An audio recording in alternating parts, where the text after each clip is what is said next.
This is the first in a series of these videos I'm doing that will focus on types of assessment in terms of approaches to data collection and scoring, and also some of the statistics related to the norming of these tests, and that includes validity, reliability issues, and some other material that we'll take a look at.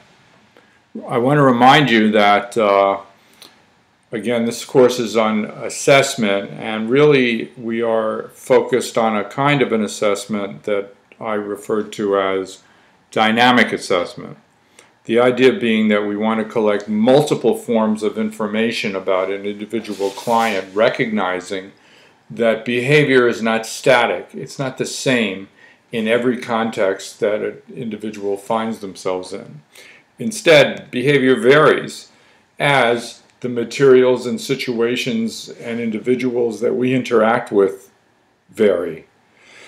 So there's a range of ability. Each of us, in a sense, in any area has a range of abilities, and we're trying to identify the range of a child's abilities and difficulties so that we have some sense not only of the areas that the behaviors that are problematic for the child, but also what kinds of context changes or shifts could contribute to improved performance and even learning.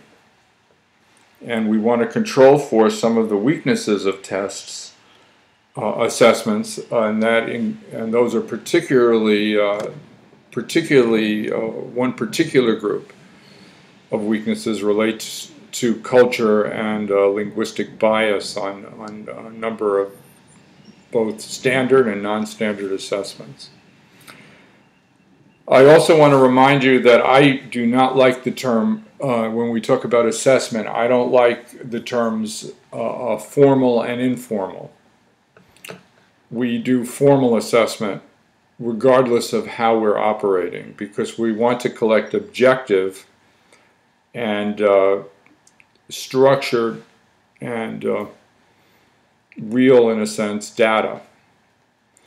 So we're going to be talking about using the terms standard and non-standard to refer to different approaches to assessment, and criterion referenced and norm referenced when we're going to be talking about different approaches to the scoring or analysis of the information that we collect during assessment. And because as a parent, speaking as a parent and a professional, I really want, I don't want informal things. I want formal, systematic approaches to data collection and data analysis on any child of mine or any child that I'm assessing. So we are going to be talking about three types of assessment. First, that will be standard norm referenced assessment, criterion referenced assessment, and communication referenced assessment. We'll be talking about approaches to data collection and approaches to analysis and scoring. And often the two go together. For example, we say, in terms of data collection, I'm going to talk about standard and non-standard data collection. In terms of scoring, I'm going to be talking about criterion referenced scoring and norm reference scoring and communication reference scoring, three types of scoring. Often the types of data collection, the approaches to data collection, go along with the kinds of scoring. Standard data collection is typically related to norm reference scoring. Non-standard data collection is typically related to criterion referenced or communication reference scoring and analysis. But keep in mind that data collection and data analysis and scoring are two separate things, although they relate. Okay? Now, Okay, let's talk about data collection, and let's compare standard and non-standard data collection techniques. Let's start with standard data collection techniques, and those are typically these approaches that we follow when we have a published assessment. Usually and what makes the data collection procedure standard is that we are given precise instructions from the assessment, the people who publish the assessment, about what materials to present the child, what exactly to say to the child, when to start the test, when to stop the test. We follow strict instructions and therefore present the same stimulus material and follow the same assessment and scoring procedures regardless of the client that we're seeing. So I have in my hand the protocol sheet for the Preschool Language Scale 5, PLS 5. Now, and this tells me precisely, I'm looking at it here, I'm not sure how to get it on camera, nor do I think it's really important to put it on camera right now. But just to say that it tells me start ages 1 or 2 or 3. I use the start age that corresponds to the age of my child. Here's one that is the part that's 3-5. Say my child is a 3-year-old, I go to that start age, and it tells me precisely what to do. It says, show the child the picture manual, which I don't have in front of me, but a manual of pictures. A manual of pictures, that is pictures that appear in a book like this.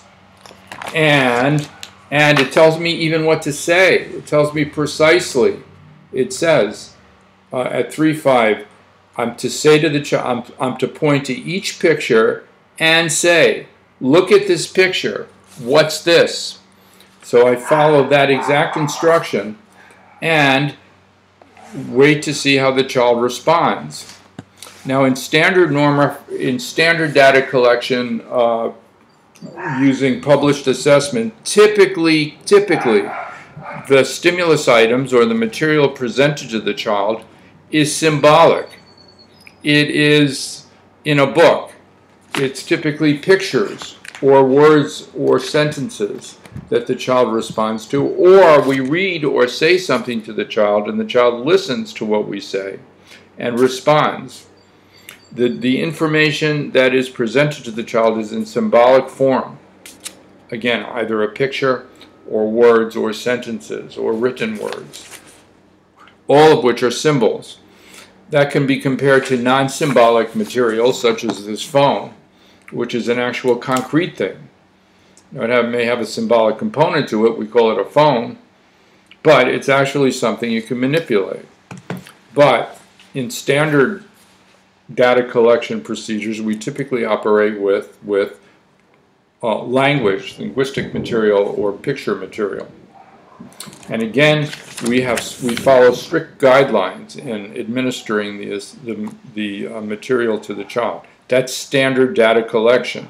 We also only take down information, or typically, if we follow the instructions in the assessment, we only pay attention to that information that we're instructed to pay attention to. For example, we're supposed to, in the PLS 5 for children 0 to 3 years, 5 months, we're supposed to show the child pictures and tell the child, point to, and we say ball, bird, shoe, as we turn the pages and show the different pictures to the child. All we mark down is whether or not the kid did point to the ball. We check it off, or we put a score. He gets 1 point for 5 of these correct. So we check off the correct ones, and if the child gets 5, he gets a point. Now just say the child, instead of pointing, named the object, didn't point, did not follow the directions, but instead said, ball, I love balls, I played ball. Maybe tells a story about a ball or birds, you know, I'm scared of birds. There's no place on this protocol sheet to indicate or record that behavior. You're not asked to do it. You may choose to do it. You may record yourself doing it. But the assessment, the standard data collection procedure, directs you to simply and only indicate how the child responds to the statements that you are told to make, and in the way that the assessment tells you to note the response, if you're following me. That is, the responses that you record are restricted. They're restricted to what the assessment instrument directs you to do and pay attention to. Now let's talk about non-standard data collection. Non-standard data collection gives the assessor or the evaluator more leeway as to how to, what to pay attention to, how to collect information, although the approach remains formal, but that is, there's a particular procedure one follows, but that procedure involves more latitude or more range of context that one can create in order to collect data as compared to standard data collection technique. There's a range of non-standard techniques. The freest and most perhaps non-standard of the non-standard techniques is the Bloom and Leahy language sample approach, or a play sample approach, where you collect a spontaneous language or play sample, behavior sample, in a situation that you create that allows the child almost complete control over the situation. So you provide toys or other objects of interest to the client and allow the client to freely behave, freely play, freely interact. And you collect as much data as you plan to collect, usually by videotaping the child, somehow recording the child, and then we analyze that data. That's the freest and most non-standard of non-standard assessment practices, because you can provide any kind of material to the client and allow the client to engage in any kind of behavior the child chooses to behave in. On the other side of the spectrum, perhaps the most structured, adult structured of the non-standard procedures are the procedures we use when we do a Piagetian type assessment. Take, for example, object permanence. What we do is we do follow a semi-formal, semi-standard procedure. We have a specific procedure that we do. For example, again, in an object permanence assessment, what you do is steal an object of interest away from the child. Say the child's playing with keys. You grab the keys, so the child's agitated, and then you take the keys and first do a visible displacement. That is, you hide it in your hand. And then what you should have down on the table are coverlets, and you pretend to hide the keys under one of the three coverlets, and you actually do hide it under one of the coverlets, but you do not allow the child to see where you drop the keys. That is an invisible displacement. So you do a visible displacement into your hand, and then an invisible displacement under one of three coverlets, kind of three-card Monte game. Then you allow the child, you watch and see what the child does. The child is free to respond any way the child wants to. It's a non-standard procedure because the toy is not specified that you hide. The thing you hide is not specified. It's whatever is of interest to the child and that agitates the child when it disappears. Also, there's not a particular kind of coverlet you should use, as that's not instructed.